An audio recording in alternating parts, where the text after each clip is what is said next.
What's up, everybody? This is the Nowhere to Go But Up podcast, and I'm your host, Sean Dustin. This is your first time listening. Welcome. If you're returning, welcome back. It's good to have you with us. Happy Monday. We had a great summit this weekend. Just for any of you that were paying attention to any of the stuff that I was doing, I was speaking at the Back from Broken virtual summit this weekend, and I was also working the technical aspects of it in the back in the back scene. Back scene sounds like that other word. Anyways, so yeah, it was a great turnout, good time.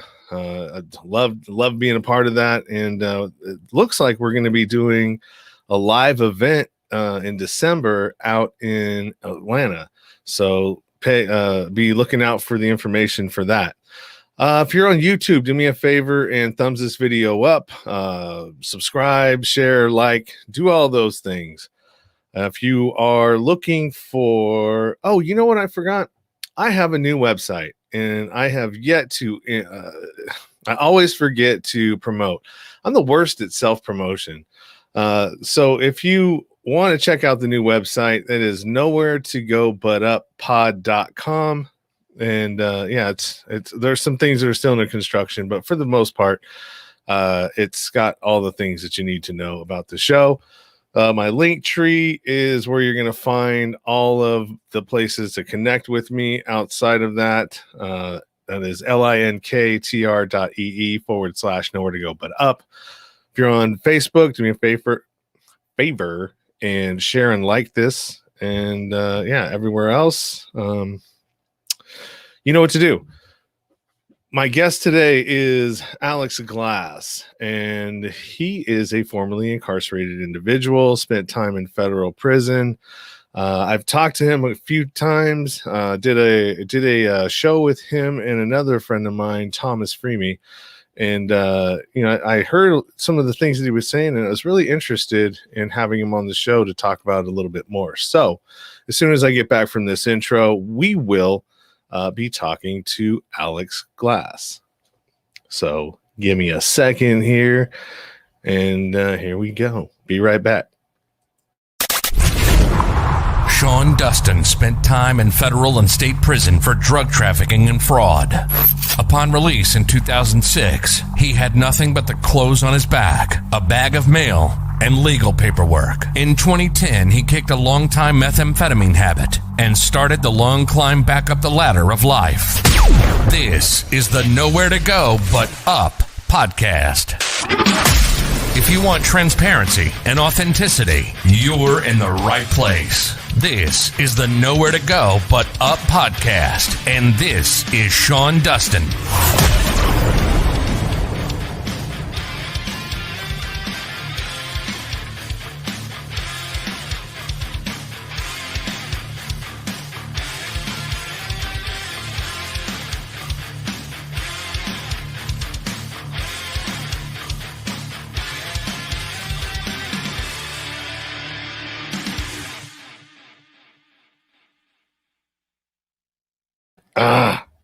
All right, there we go. What's up, Alex? How you doing? Doing great, man. I'm fantastic. I'm excited to be here. Loved your intro music, by the way. That was some pretty rocking stuff. That was good. I liked it. Thanks, man. Appreciate it. It wasn't. It had nothing to do with me. Somebody else. Somebody else did that. I just gave him the words to write and let him go with it. Well, somebody did a good job. So yeah, I'm doing great, man. Just excited to be on the show. Thanks for having me. Well, thanks for coming, man. I know we had connected on the Thomas FreeMe show, and we talked a little bit about men's issues and how to deal with anger and some of the other things that some of us that are spent time in prison and are addicts have deal with basically. So today I want to get into your story and a little bit about yourself and your time in federal prison and what that was like. So why don't you go ahead and tell me and the listeners a little bit about yourself? Well, my name's Alex Glass. I'm 49 years old, and I'm the kind of person who just really struggled with life for a long time, a lot of years. I just couldn't quite couldn't quite figure things out a little bit. When I was in my early teens, I started partying and got into the whole partying scene. And, through some self-discovery and very recently, really, I've just kind of thought about the aspect that maybe I never wanted to let that go. I had so much fun ripping and running and drinking and chasing girls and everything else that it was hard for me to let that go. And, this time that I was in prison wasn't my first time. I did a bid back in the late 90s, about 5 years back then. And for the same thing, I was in for robbing banks and did it then. And then, I went 16 years without doing anything really wrong. I got a DUI back sometime, but I went 16 years and was pretty much a good boy. And, but I still just never got any traction in life. I got married and I bought a house and I did a few good things and thought I was on the right path. And then I had this self-destruct mechanism that just blew all that up and said, to hell with this. I'm going to go do something different. So I did that. I blew that up and went and moved in with a single friend of mine and partied for a while. And that just didn't really lead anywhere. And, then about 8 years ago, I'd been seeing this girl for a while and I had a daughter. And boy, that really threw me into a tailspin for a minute. I mean, everybody expects that when you have a child, you're going to do all these things and clean yourself up. But I never expected to have any children. And when I did, it was a shock to my system. And I really tried to work things out with her mom. And we stuck it out for quite a while, but it just didn't work out. And it ended up causing me, to kind of just not be sure even more what to do with my life, as if I wasn't confused enough as it was. And that led me down a path to where I wound up going and robbing banks again, and landed myself back in prison. So one thing that you said that I'm interested in, you said you couldn't get any traction in life. So what do you mean by that? Well, I have a hard time with jobs. Okay. So it was really difficult for me. I watched my dad work his ass off for his whole life. And to a large degree, it seemed like people just took advantage of that. And he worked his ass off for companies that just never seemed to appreciate him.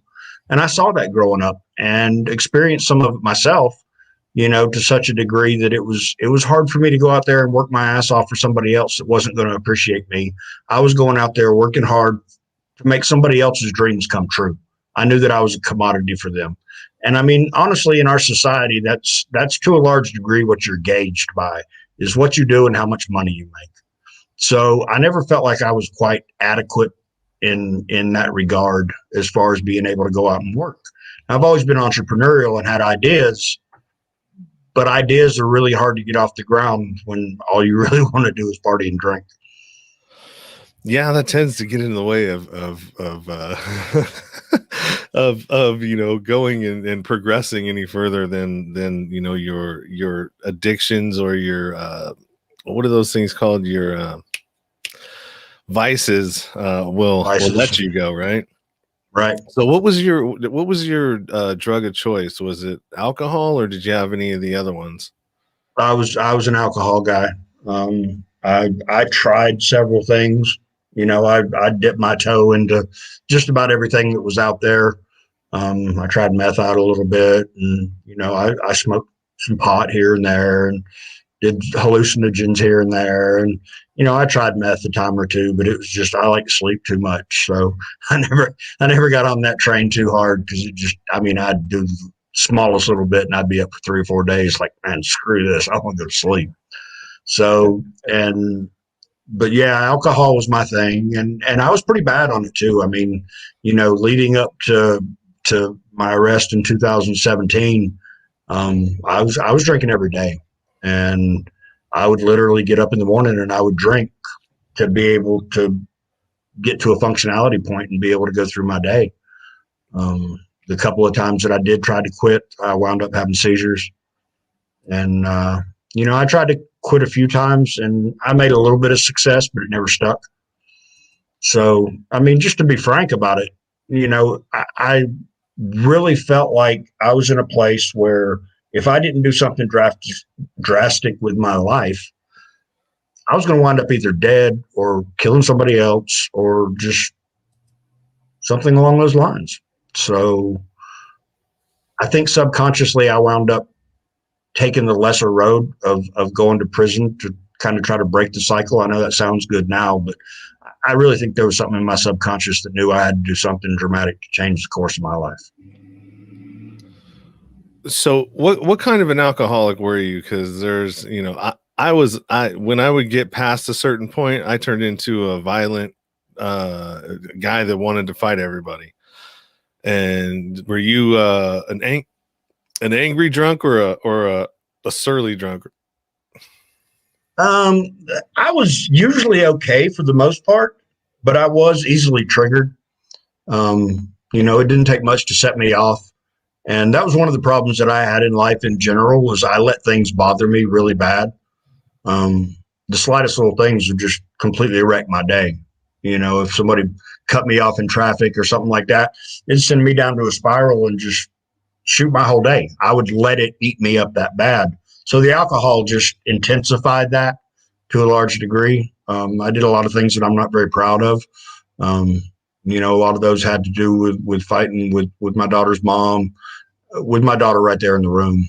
And things never got physical, but we all know that, words can hurt worse than anything else a lot of times. And I have no doubt that I said some pretty ugly things. So, yeah, I was an easily angered drunk, I guess would be a good way of putting it. I was easily angered.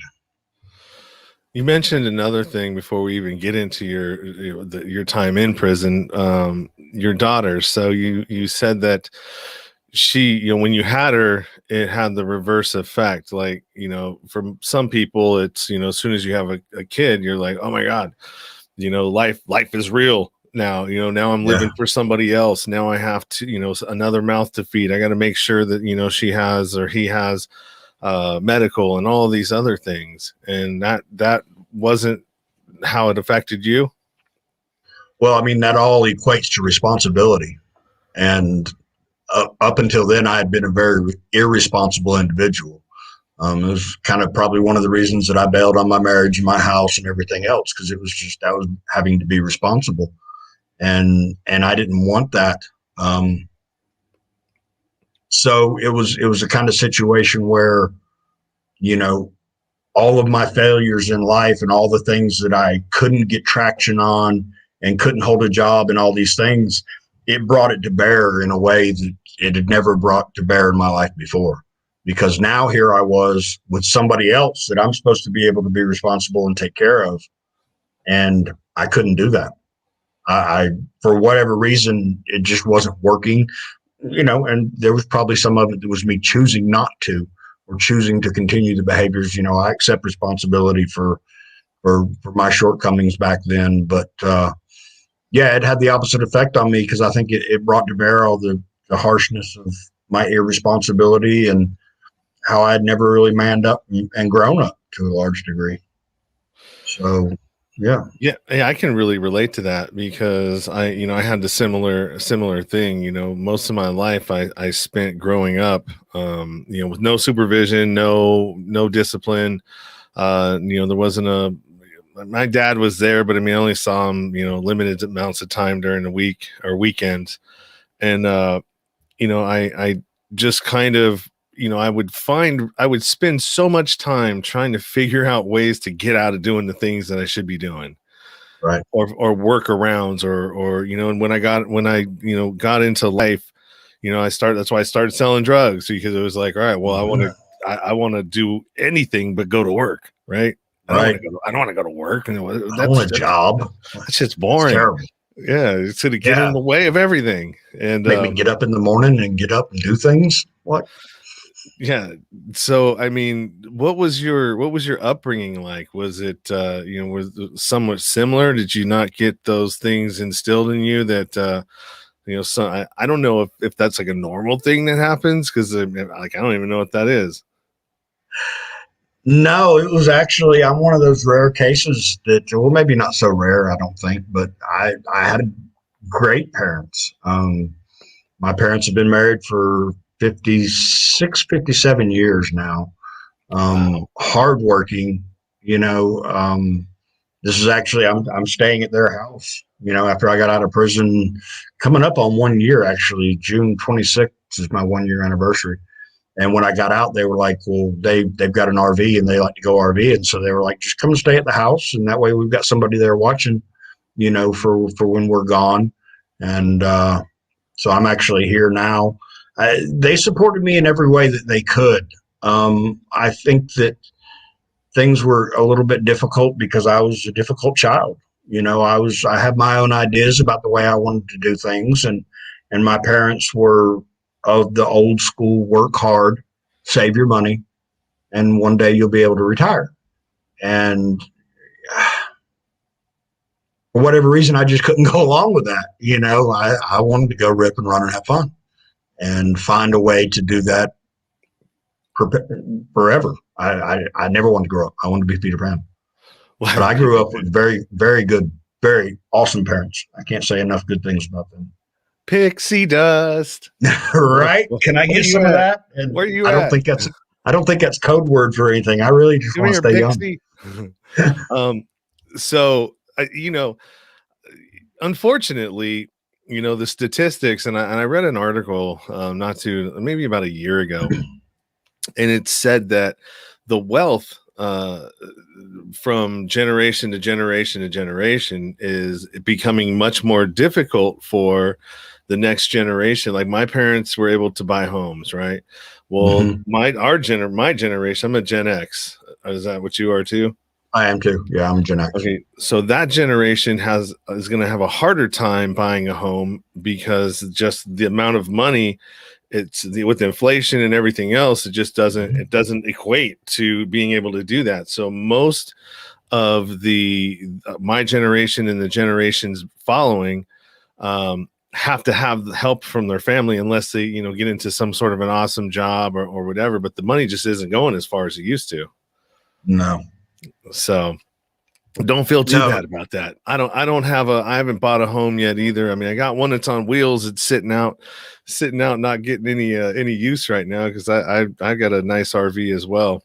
Trying to figure out a way to get it on figure out how to road podcasting. Hey, there's some people doing it. I've seen these van life videos and all of that. It looks like a great time, especially if you're an adventure kind of guy who likes to get out there on the road. But yeah, I'm going to get me a camper at some point because they've got their old RV. They went and bought a little bit smaller one. As they got older, they had to find something else. So they've got the old one sitting out there. And I mean, everything still pretty much works on it. So they're like, well, here, just go stay out in that. And that way you got like a little apartment and stuff. So right, pretty squared away. But yeah, I mean, to what you were saying about the generational wealth thing, I mean, it's really true, and I think that a little bit of the way the world works, and particularly in our country, has been part of that source of frustration for me because we've watched this wealth gap grow, while we've been alive. I mean, we've seen it happen, and for anybody who doesn't have their eyes closed, it's easy to see it happen, and it's getting so much more pronounced that it's something's got to give at some point. I don't want to get into all that, but I mean, that's another whole topic. Right. That's a whole other thing. But I'll tell you, one of the things that I've noticed, Sean, is that the rent is too damn high. As that one guy said that was running for whatever he was running for. That's one of the reasons that, I don't want to live at my parents' place. I want to be out there doing my own thing.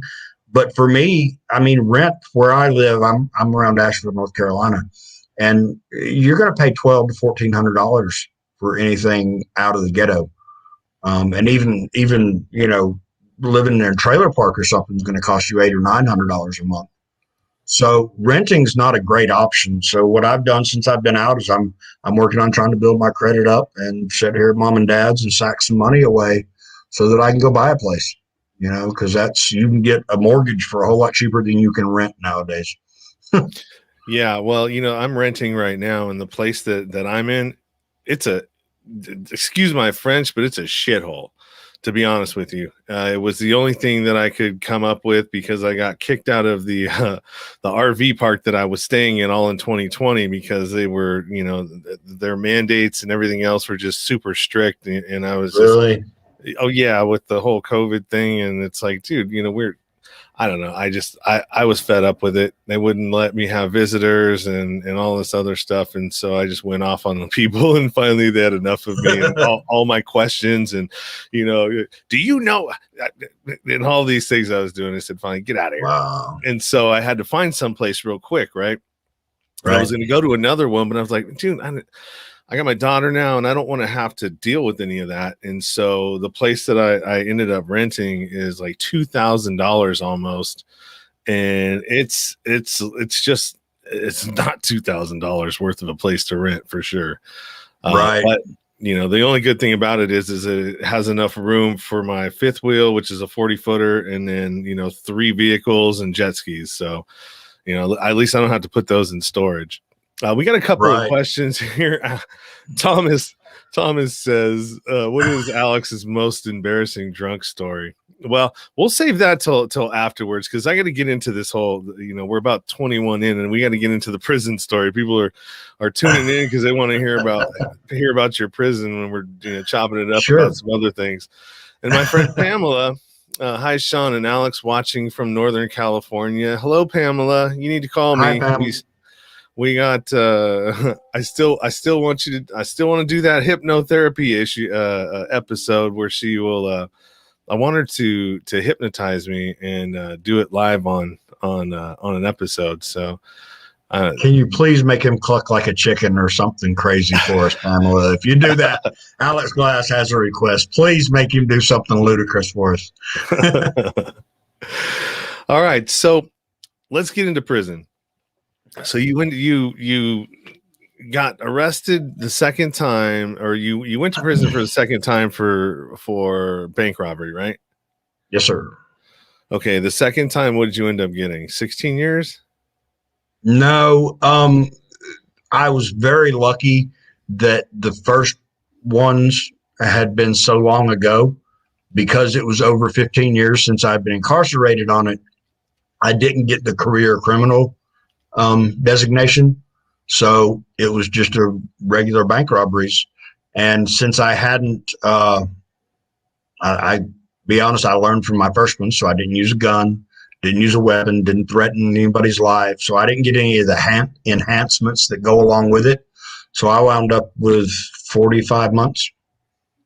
That's not too bad. I mean, it's like almost a year. It's 5 years. It's long enough, but it's not ridiculous. Everybody thinks if you rob a bank, you're going to prison for 20 years. And that's just not the case, but a lot of people go in there, guns blaring, and think they have to do something out of the movies.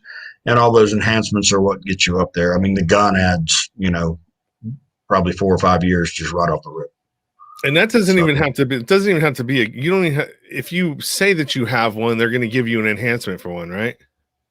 That's my understanding. Yeah, if you go in there with your hand in your hoodie pocket and say "stick them up," then yeah, they're gonna. If you make out like you have one, my understanding is they will charge you with a gun charge, and that just opens up a whole nother can of worms. Yeah, or if you put it on a note saying, I got a gun, give me the cash. Right. They're gonna get you. Yeah, it's crazy how many people that are in prison, in federal prison, and that's a federal charge. If you rob a bank, it's automatically a federal beef, right? Or in most cases. I ran across a few guys in the county jail that they kept it at the state level because it was really small. I mean, and there's some really dumb bank robbers out there. I mean, we had one of the guy that I talked to that I'm thinking of in particular, that his stayed in the state. He went in, no mask, no covering anything up. He just walked in there and told the girl to fill this brown bag up with money. And then he just walked out the door and strolled down the street. Didn't run, didn't go get in the car. He was homeless. And I think he got caught with $1,800 or something. And so, out of curiosity, I don't know if how much did you end up getting away with? How much money? Yeah. Well, since I had learned from the first ones, I knew what I was doing a little bit. So, I mean, I'd get between anywhere from 17 to 25,000 out of each one. And how many times did you do it before you got caught? The second time? A few. A few. Yeah. What'd you do with the money? Blew it, man. I drank and was lazy. I went and ate out everything I wanted, and I gave a lot away because I'm deep down I'm a pretty caring person and was even back then. So I'd go drop $1,000 on somebody who wouldn't even think about it. Here's I know things are tough right now, so I gave a lot of it away. I blew it. We had whatever I wanted to eat, I go eat. Whatever I wanted to drink, I go drink. But it was really just, to be honest, it was financing me not having to work. It was just so that I could lay on my ass and not do anything. Well, at least you recognize that, and now post. So you go to prison. Let's see. So the federal system. So for anybody that doesn't know, there's different. You can go to a camp, you can go to a low, you can go to a medium, or you can go to a high. Which is where the big boys go, and where all of the stories and stuff you hear from the TVs and stuff like that. That's where that stuff happens. Yeah. So tell me where you ended up and why. All right. Well, I'm gonna back up just a little bit, and I won't take too long with it. But the first time that I did this and did federal time was back in 1995. I actually got arrested. I got into the Bureau of Prisons, which is the federal's thing, is the Bureau of Prisons. I got in the Bureau of Prisons in 96, and it was an entirely different world then. They didn't have as many prisons. They didn't have as many inmates. They didn't have as much of anything. And I went to a low security place up in North Carolina. And things were a lot different then. You had a lot more stuff. It wasn't club fed like everybody said that it was, but it was okay. This time, for some reason, when I got arrested this time, they sent me to a medium high up in West Virginia. And it really kind of surprised me, because the first one I didn't know what I was doing enough, and I used a BB gun to do it the first time, and I wound up at a low security. And then this time, when I did it without any weapons or any threatening or anything, I wound up at a medium high. And it was a little bit of a different world. The feds has really changed since way back then. They started busting a lot more people that were, just for anything now.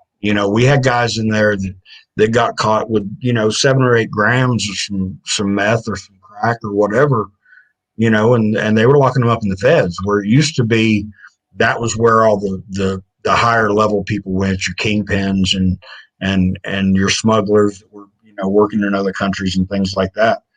So it changed dramatically, and it was an entirely different thing than what I'd seen before. And I was surprised, not pleasantly surprised either. Well, that was the where they started using the conspiracy law a lot more, and so almost everybody that you see, and also the 94 crime bill helped with that, because it doubled the mandatory minimums and took the judging away from the judges. And so instead of how it used to be, a judge would get the case and he would be able to, get your past, hear about, maybe any abuse that you had or traumas or anything else. And then he'd be able to make a decision based on all the information that he got about you and maybe why you were doing the things that you were doing. And so the 94 crime bill basically just wiped all that off the table for him. And now it's like, you get this graph, and you put your finger over here on the top, you put your finger over on the left, and you slide them down to where they meet. And there's either the high or the low. And that's really what the 94 crime bill did.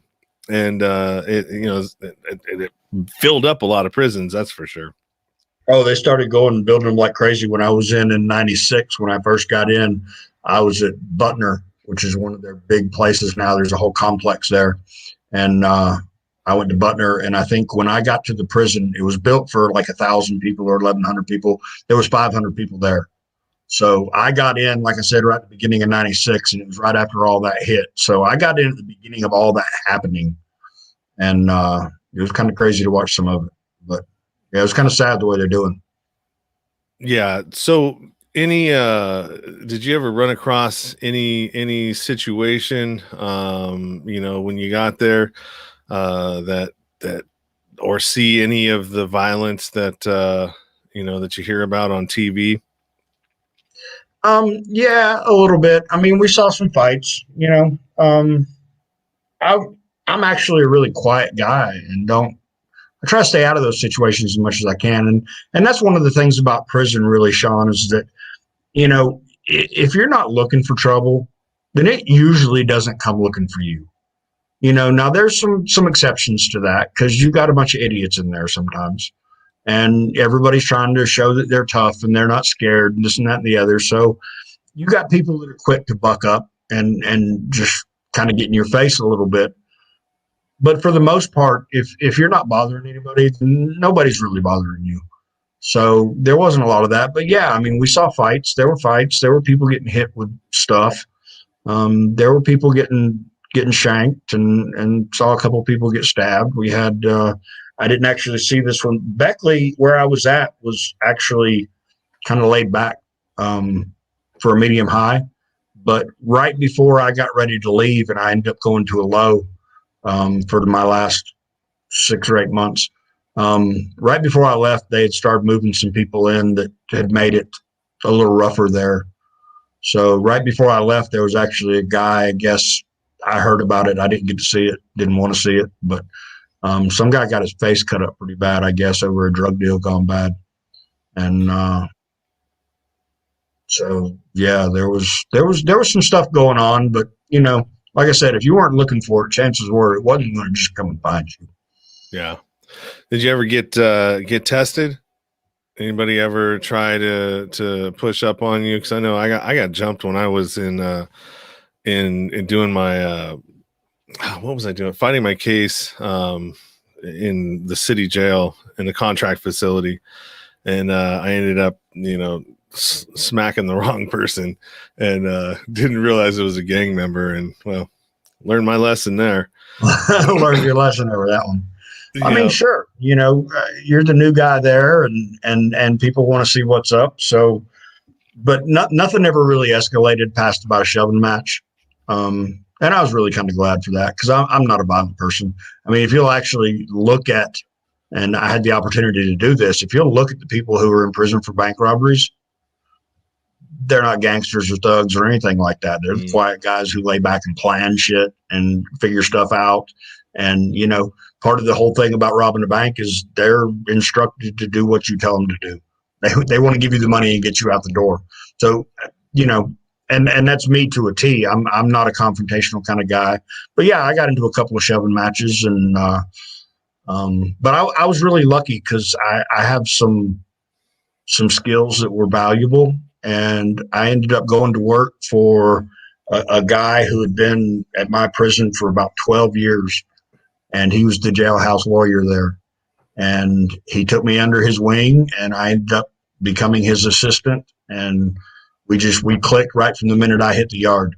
And knowing that I was working with him probably saved me a little bit, as far as getting tried or getting checked too much, because they were like, oh, that's his boy there, and we took care of everybody on their legal matters and whatnot. So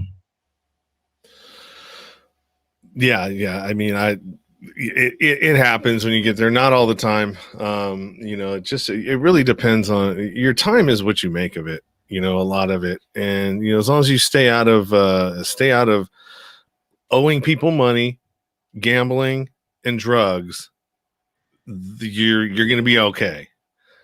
Unless you got the money. That's really the case. Yeah, unless you're somebody that's got the money to afford to be able to pay for your debts, which most of us don't. I had a stipend that I was getting, monthly for like $50 a month. Right. Which isn't enough to buy any drugs. That's for sure. Yeah, no, it's definitely not that. The sex offenders get it a lot in there. So that would be a fourth category, is that, if you're known as a sex offender, yeah, you're probably going to catch a little bit of shit somewhere down the road. But they try to put most of those guys in the low security places. Yeah. And it became evident to me when I went to the low that I went to, and I actually saw a couple of guys that were at the medium that I was at. And you could tell that, because they were in the sex offender car, which is basically, if you're in a car, that's who you kind of ride with. That's your people. They're in the car with you. So, but you never heard about any of that on the yard, the medium. So they really tried to keep it on the down low there, who was and who wasn't. And, so that's part of it. But, even with those guys, and I'm like everybody else, I'm not trying to get into anybody's stuff, but, the feds are pretty dirty on the sex offender stuff too. I don't think that everybody in there was forthcoming about what they did, but there were some guys that were like, I had this 16-year-old girl that sent me a video because we were talking online. I didn't know she was 16. Hell, she looked like she was 20, and the feds come and got it, found it, and locked their ass up for it. So the feds are on some slimy stuff. I mean, they're just locking people up left and right. So not all those guys are bad guys either. Yeah, well, they got to keep those unicorn jobs filled. They got to do that, don't they? Yep, because that's what's making all of the money. I interviewed a woman who was actually an accountant. I interviewed her from prison. During the pandemic, when they had all of their phone calls were for free, and so I was able to talk to at least like 10 different people that were locked up, and they told me their stories. But she said she was working in Unicor, doing the books, and she was like, dude, they're making so much money in one of those just that Unicor alone. It was in like 100 million or something, and it's like, what? And it costs $44,000 per year per inmate to house an inmate. And you could probably pay for all of those inmates and still have a profit. But these corporations are so damn greedy. All they care about is money, man. That's really it. I mean, they're not paying those guys anything, and they've got big government contracts. I mean, they're making, stuff for government agencies and various other things. They're doing everything. I mean, I know there's some that do call centers. There's some that build furniture. There's ones that build office chairs. I mean, they do a little bit of everything, and they're paying the people in there nothing. I mean, for a guy that the highest that I heard anybody make was he made $600 for a whole month, and that was working 12-hour days, 7 days a week, and made $600 a month, and thought he was rich. I mean, that's the new slavery. So they're making money hand over fist. But I mean, you're exactly right, and it really comes down to the whole thing is money, and it's all a big scam, and that's one of the things that I'm trying to expose now and find some ways to do things with. But we'll get to that before we get off, because I'd like to tell you at least a little bit about everything that I'm working on. Okay, so we got about an hour we got about 20 minutes because I got another one I'm rolling into right after this. Got a double header tonight. You got Lynn, right? Coming up. Yeah, Lynn Espejo. She's one of my friends on Facebook. Oh man, she's got a story. You got to listen to this one because that's a pretty good story. So Pamela asked a question. Hey Alex, reading the bio, I would like to hear what self-improvement methods did you implement when you came out, and where did you learn about them? Okay, Pamela, good question. I actually the self-improvement methods that I used, I actually started using before I got out. And I think that's one of the biggest things that you have to do in there. You know, it's like Sean said earlier, you can choose how to do your time in there. And something we always said was you can either do your time or you can let the time do you. So, you know, when I got in there, I was at a place where I knew that I needed to change some things in my life. And I knew that I had about 3.5 to 4 years to be able to do that. So several years ago, I'd gotten turned on to some law of attraction stuff, some spirituality stuff. And I had actually done some studying of some of the motivational speakers like Jim Rohn and Robbins. So that was actually one of the things that was a big source of frustration for me, was because I had a lot of this knowledge about how to do things better in life, but I was never able to bring it to bear in my life. So that was one of the reasons that I was as frustrated as I was. So I started working on a lot of this while I was in there, and you know, just trying to be mindful of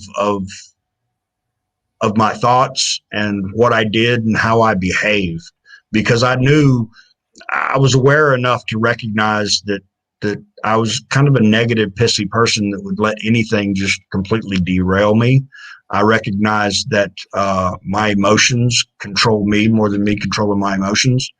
And I took the time that I was there to try to work on those things.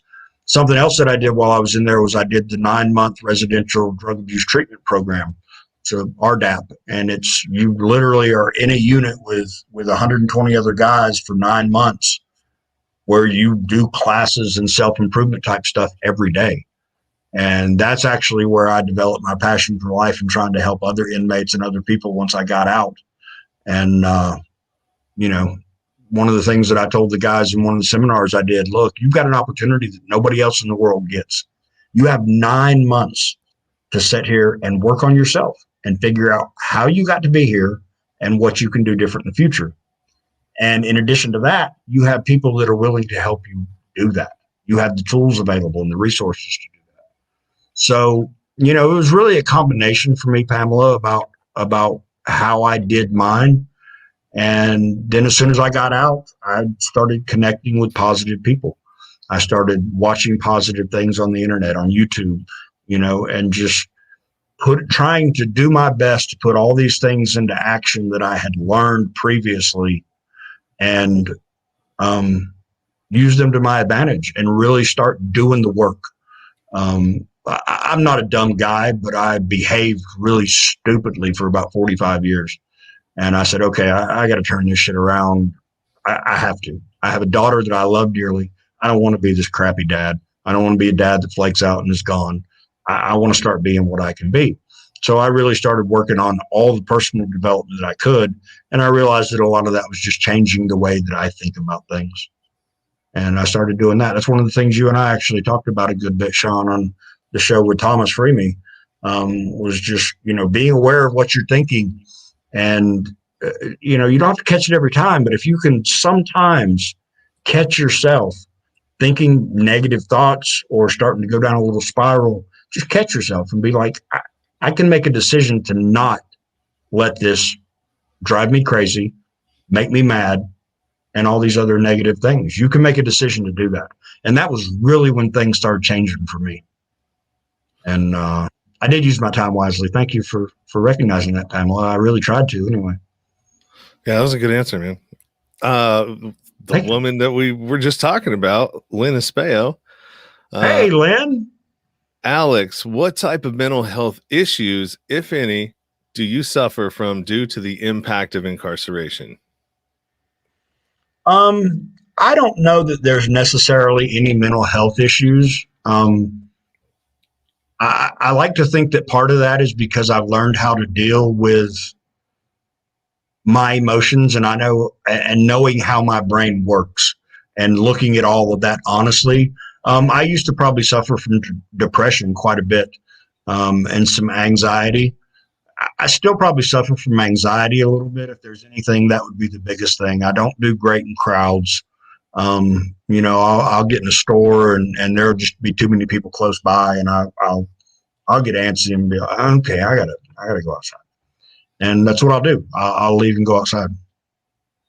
So that sounds a little bit more like PTSD, because I know that when I got out, and even now when I get into crowds, like I went to a Raider game and everybody it seemed like everybody around me was just intoxicated and bumping into you, and it was like it felt like those stressful times. You ever been into it on the yard, and you know something's about to pop off between a couple of races, and it's like you just don't know what's going to happen, and like your hair is standing up on the back of your neck, and you just got those chills running down, and it's like, God, man, I hope this doesn't happen.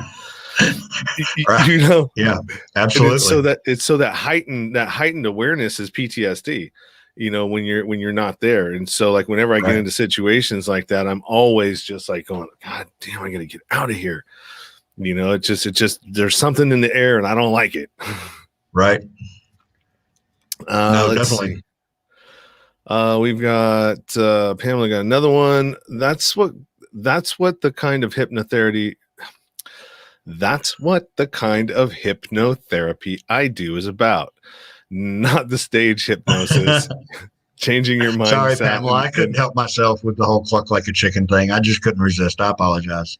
And helping you reach your goal. Yeah, so I should have corrected him, but I thought it was kind of funny too. My bad.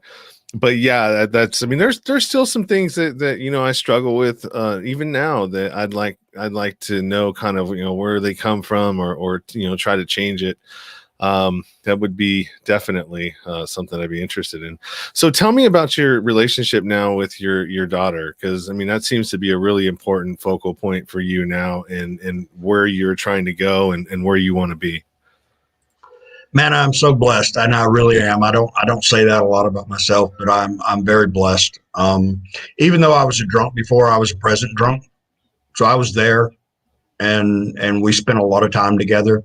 And she was about 4 when I got locked up, so we were able to have developed a bond that was strong enough to withstand what we went through. She was able to come and visit me, you know, not a lot, but a couple times a year. My mom would get her up there and bring her to visit me. So we got to continue that. We got phone calls on at least a semi-regular basis. And I got out, and I'm telling you, as soon as we were able to get together, she just ran and jumped in my arms.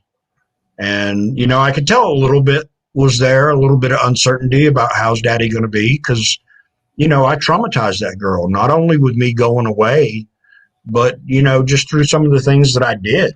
Being a drunk asshole and, you know, throwing chairs across the living room, dumb shit like that. So, you know, there was a little bit of apprehension there. But I'm showing up every day. We got visitation set up through the courts, and, you know, I don't miss that unless something absolutely necessary comes up, which I've only missed one of my visits, and that was so I could go to some training. But man, we have a ball now, dude. I mean, it's so amazing. She's 8 now. And we have the best time we're together. We just started getting overnight weekends. We've had 3 overnight weekends so far, and we're really trying to that's allowed us to settle into rebuilding our relationship, because before that it was 6 months of every other Saturday. So we only got one day, and we would try to cram so much into that day, you know, that by the end of the day we'd both be about to fall over and go to sleep. But now that we get weekends, we're kind of settling into just, you know, enjoying being together again. And we have an amazing relationship now. So that's awesome, man. I love being a dad. I didn't think I would, you know, because my first daughter, I never really got a chance to be a father. I, you know, was out of her life by the time she was 18 months old. And, you know, this one now, it's like, I'm always there. And I mean, even to the point where I'm like trying to figure out, you know, to make less money, to try and get her 50-50 if I can, just because that's what I'm shooting for too. Yeah, I just see how important it is for me to be involved in her life and to be there as somebody who's guiding her. You know, how old is your daughter? She's 3.5. She'll be 4 in August. Right. So, I mean, it's these are the important years, you know. They really are. They're all important, but you know, these ones are the formidable ones. Well, you got a good bit of time left, and that's another reason that I was really blessed because, I got out and she had just turned 7 a few months before I got out. So I knew I still had some time to be able to do some damage control and try to rebuild that relationship and hopefully be able to have an influence on her life. Actually, when I go to buy a house, I'm buying it. She lives about 2 hours away. So I'm going to buy the house over there where she is so that I can try to get 50-50 custody as well. Yeah, So that's awesome. That's my goal. That's my goal too. Well, keep up the good work on that one, man, because girls need their dads. Yes, they do. Absolutely. All right, we got about 5 more minutes before we're going to wind this down. Pamela has another question. Do you think hitting rock bottom helped you actually as a catalyst to think about self-improvement? Absolutely. I mean, until you're at a place where you're sick and tired of being sick and tired, you're not going to do anything, and at this point in my life, I work with a lot of people who have substance abuse issues. And, we try to help everybody that we can, but if somebody's not ready, they're just not ready. So, and for a lot of people, it takes hitting rock bottom to do that. So yes, it definitely helped with my self-improvement and development. Rock bottom is actually it's a interesting thing because I mean every time I thought that I hit my bottom, I'm like, damn, I still got further to go. Like when new lows aren't there? Yep, I've been right there. Yeah, you can hit new bottoms that you didn't. Yep, you think you're going to fall through the earth and land in China? Yeah. I'm like, when is this going to be over? Right. So this is to the other one. Oh, it's okay. I hear that all the time about the clucking like a chicken hypnotist. Right? Yes. Well, agree. thanks for Thank you understanding, both, Pamela. We appreciate it. Yeah, and thanks for participating, Pamela. That's awesome. Yes, absolutely. So what do you want to get into in this last 5 minutes? Well, I'd like to talk a little bit about what I'm doing and how I'm moving forward with my personal projects. I've always been entrepreneurial, so I've always been an idea guy. And now that I have a little bit of age under my belt, if you will, and am able to have a clear mind without being an alcoholic or using drugs anymore, I'm able to. Something that's real important to me, I think, is for me to just start reaching some of my potential because I knew there was some potential there. I knew I wasn't a dummy, but I just, like I said, couldn't get any traction on it. So something that I saw while I was in there, when I was in RDAP in particular, there was a couple of guys in there that I was able to have some really good conversations with. And I saw light bulbs click on in their head, and they were like, yeah, I can live a different kind of life. And this is how I need to go about doing it. And that feeling to me, and to know that I was a little bit of a part of helping them turn that light bulb on, was such a big deal to me that when I got out, I wanted to do more of that. So when I got out, I started an organization. At the time, it started out as Phoenix Inmate Companion. I went with the Phoenix for the obvious reasons, the bird rising from the ashes and this and that. As it turned out, Phoenix Inmate Companion wasn't that great of a name because I got a lot of people that were wanting pen pals. So I ended up changing it up a little bit, and I just got a couple of different websites up. One of them still kind of sloppy looking, but I wanted it up and published at least for tonight. And that one is www.Phoenix Reentry Resources. And that's what I decided to change the name to, was Phoenix Reentry Resources. And what I do with that is I send a newsletter to the Federal Bureau of Prisons. I've got about 40 people on my list right now. And right now it's just encouragement and some news clips and maybe some jokes here and there. Just something to let them know that they're not alone and they're not forgotten, and that there is a better way to live life. What I'm working on for the future is to actually offer them some more rehabilitation courses and reentry programs. One of the reentry programs that I've got going right now is, if you're a year short, a year to the door, a year to halfway house, all you have to do is reach out to me at the Phoenix Reentry Resources at Gmail, and I will actually find you a resource at the place that you're going to a halfway house that you can call and talk to a person that's outside the halfway house. Because one of the things about the halfway houses is the people that work there halfway kind of care. But if you get outside of that halfway house into an organization that does reentry, those people are passionate about it. They want to help you. So my goal is to find somebody like that they can go talk to, and I'll give them a phone number and a contact name. So if you're a year short, send me an email and I'll do the research and legwork to find somebody who will help you when you get out to connect with the resources that you need.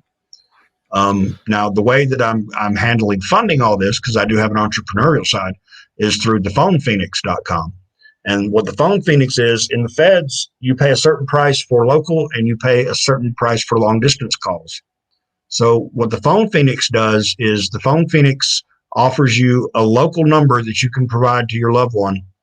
They call that number and then it forwards to your cell phone. So your loved one is able to get the 6 cents a minute local rate, and it'll save everybody money. Okay. So once I get that up and running good, which the website is up actually now, I've been working like hell to try to get it up for tonight so that I could proudly announce it. But the website's up and running. It's all ready to go. So once I get that up and running, it's going to fund everything that we're trying to do, I think. And I've got a lot of volunteers. We've got life coaches. We've got about 5 or 6 life coaches that are ready to start providing life coaching for free to inmates who are really trying to do things with their lives. So really my mission, Sean, is to revolutionize rehabilitation in the prisons. I just don't think that's something that's strongly enough pushed. And I think if we can find ways to pull money out of these people that are just basically profiteering on people's hard times, then we can start putting that money towards some good things. Yeah, that's awesome, man. And it's it's really inspiring, that a lot of the times when I talk to folks that are formerly incarcerated or have been impacted in a way, from being in the system, when they get out, they, are trying to learn or they're trying to take what they've learned from the situation that they've gone through and trying to help other people that, maybe, because when I went through, I noticed that there was, I had a hard time and I had a support system. And so I imagine that, the people that don't have support systems, how hard it must be for them and, getting out. And, reentry is something that starts from the time you get arrested. And you should be thinking about reentering and, have a plan and have people, coaching you or mentoring you either on the yard or somebody that's, linked up there, or being able to link up with somebody on the outside that can send you in, stuff to work on, to do self-improvement and, all that kind of personal development stuff. Yeah. And I'd like to be able to provide as many of those people as I can to inmates. Directly, like they can have conversations. We've got such an amazing community of people who are for criminal justice reform on Facebook, that we've got a lot of people who are willing to volunteer some time, and be mentors and help people figure out what they can do when they get out to get on their feet. Because, one of the things that I noticed, Sean, is that you got some really, really smart, talented people who are locked up in prison. And a lot of it's because they were frustrated like me that they couldn't get traction in the real world. So if we can teach them tools to be able to handle themselves when they get out, I think you would see the recidivism rate go down quite a bit. Absolutely. And so the websites are right here on the screen, and they're also in the description. They're direct links. All you got to do is click on them. It'll take you right to all of that. So we're going to have to wind this down. I got one more minute, and I got to shoot over and start talking to Lynn. So do you want to say anything else, or are you good? Man, I'm really just happy to be here. I thank you again for letting me come on the show and share some of my story. I hope it was able to inspire somebody. And I'm very approachable. I'm very, very communicative. If anybody wants to talk to me, you can friend me on Facebook. That's where I'm at most of the time. Or, check out the websites and hit me up there. And I'll be glad to, almost any situation, help you out any way that I can. Awesome, man. I really appreciate it. I'm glad we got to connect, and we're both in the nonprofit space and doing stuff. So hopefully, we can hook up outside of this once I get my stuff rolling, which should be shortly. So everything's moving ahead, and our first, and actually Lynn is on the board of directors now too. So definitely awesome. Moving forward and getting things done. Pamela says, thank you guys. Pamela, stick around. I'm going right into another one right after this. So, all right, thank you, Pamela. We appreciate you listening. All right, everyone. Thanks for stopping by. Thanks for participating. Thank you for coming on the show, and we will be in touch for sure. All right. Thanks, Sean. Have a good night. All right, brother. And for everybody else, keep it 100. Stay true to yourself. Everything else is just noise. You've been listening to the Nowhere to Go But Up podcast. Sean is a single dad, a union blue-collar guy, and he spent time in federal and state prison for drug trafficking and fraud. When he was released from prison in 2006, all he had was the clothes on his back, a bag of mail, and some paperwork. Since then, he's turned his life around and shares the struggles and successes on this podcast. We hope you enjoyed the show, and we hope you were moved. To connect to the show, book a guest spot. For merch, Patreon, PayPal, and social media links, go to linktr.ee/nowhere to go but up. On Instagram at Nowhere to Go But Up Now. On Twitter at But Up Now. On the YouTube channel at Nowhere to Go But Up Podcast. See you next time.